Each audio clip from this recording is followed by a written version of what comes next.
Hello बच्चों, मेरा नाम है मोहित और आपका स्वागत हमारे यूट्यूब चैनल स्टडी चैंपियन के अंदर। तो बीए सेकंड सेमेस्टर का जो इकोनॉमिक्स का जो पेपर होता है भारतीय अर्थव्यवस्था, उससे संबंधित मैं आपके सामने महत्वपूर्ण प्रश्न लेकर आया हूँ। मैं आपको सबसे पहले बताऊंगा कि आपका जो पैटर्न मतलब एग्जाम का जो पैटर्न है वो किस हिसाब से आएगा, पेपर किस हिसाब से आएगा, फिर आपको महत्वपूर्ण प्रश्न कराए जाएंगे। अब साथ के साथ चीज़ें मैं आपको बताऊँ, बीए की सभी क्लासेज के मैंने वीडियो है महत्वपूर्ण प्रश्न के, सिलेबस के, पैटर्न के सभी डाल दिए गए हैं। प्ले लिस्ट का लिंक मैं दे दूंगा, वहाँ से आप सभी के सभी वीडियो देख लेना बाकी के बचे हुए एग्जाम के। तो सबसे पहले बात करें एग्जाम पैटर्न की, उससे पहले आप चैनल को जरूर से सब्सक्राइब करो और वीडियो को जरूर से लाइक कर दो। जो पेपर होता है वो आपका होगा 150 नंबर का, ठीक है। दो भागों में बांटा गया है। 120 नंबर का होगी आपकी थ्योरी और 30 नंबर का होगा आपका वाइवा या प्रैक्टिकल जो भी होता है, ठीक है। 120 नंबर का आपका थ्योरी का जो पेपर देने जाओगे वो 120 नंबर का आएगा और 30 नंबर का आपका प्रैक्टिकल होगा या इंटरनल एग्जाम का पेपर होगा। अब 150 में से आपको 40% नंबर चाहिए पास होने के लिए। अब पहले 36% के आसपास चाहिए थे, अब 40% चाहिए, मतलब आपको 60 नंबर चाहिए। और ये एग्ज़ाम मेजर एग्जाम है, मतलब इसको पास करना आपको अनिवार्य है। समझ में रह गए? अगर आपको कम नंबर आते हैं 60 नंबर से तो आप फेल हो सकते हो या फिर आपको बैक लग सकती है, ठीक है। अब आएगा किस प्रकार से वो बता देता हूँ। सबसे पहली चीज़ है जो ध्यान में रखनी है आपको, खंड ए और खंड बी दो भागों में आएगा।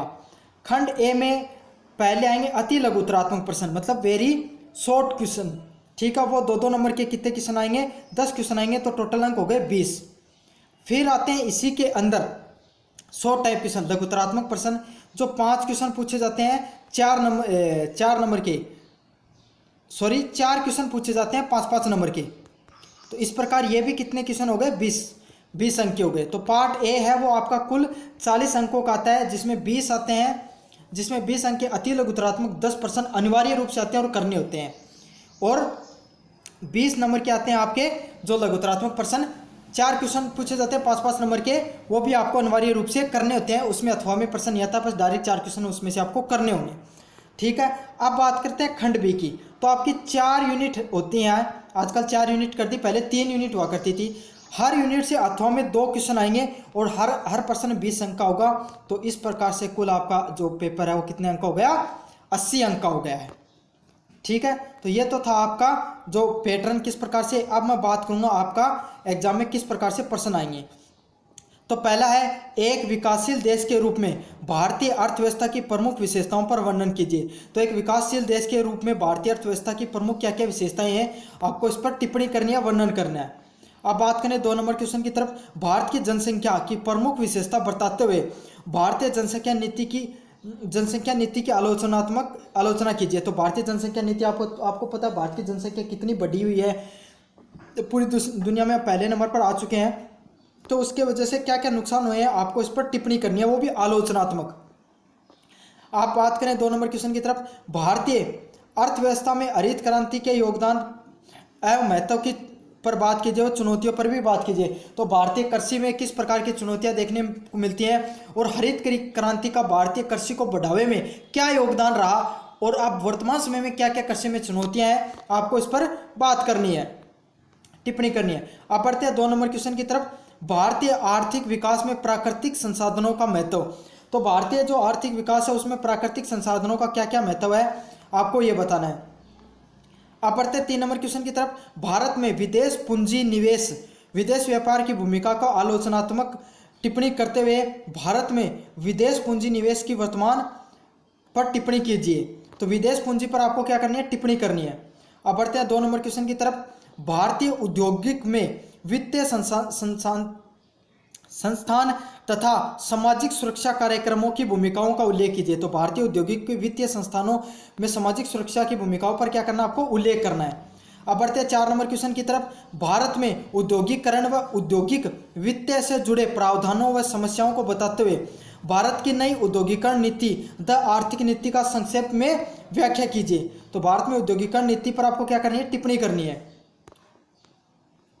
अब बात कहते हैं 5 नंबर क्वेश्चन की तरफ, भारत में आर्थिक आयोजन की उपलब्धियों का आलोचनात्मक परीक्षण करते हुए आय में असमानता को स्पष्ट कीजिए। तो आप सबको पता है भारत के गरीब लोग ज़्यादा गरीब है और अमीर लोग बहुत ज़्यादा अमीर लोग हैं। मतलब 15% लोगों के पास 90% जो पैसा है वो 15% लोगों के पास है।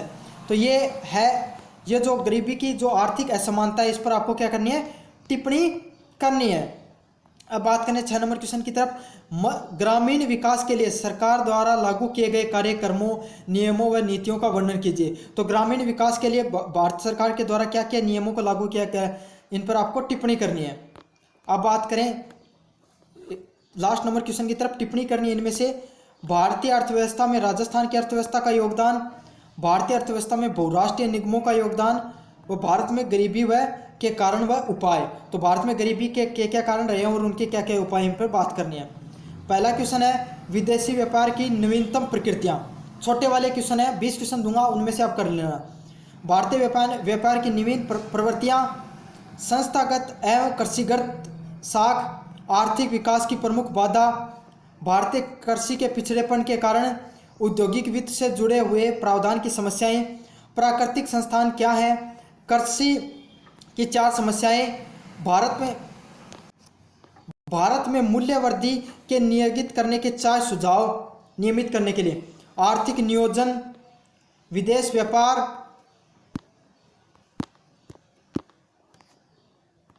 राष्ट्रीय जल नीति, निजीकरण, प्रौद्योगिक असमानता, मानव विकास, सिंचाई परियोजनाएं,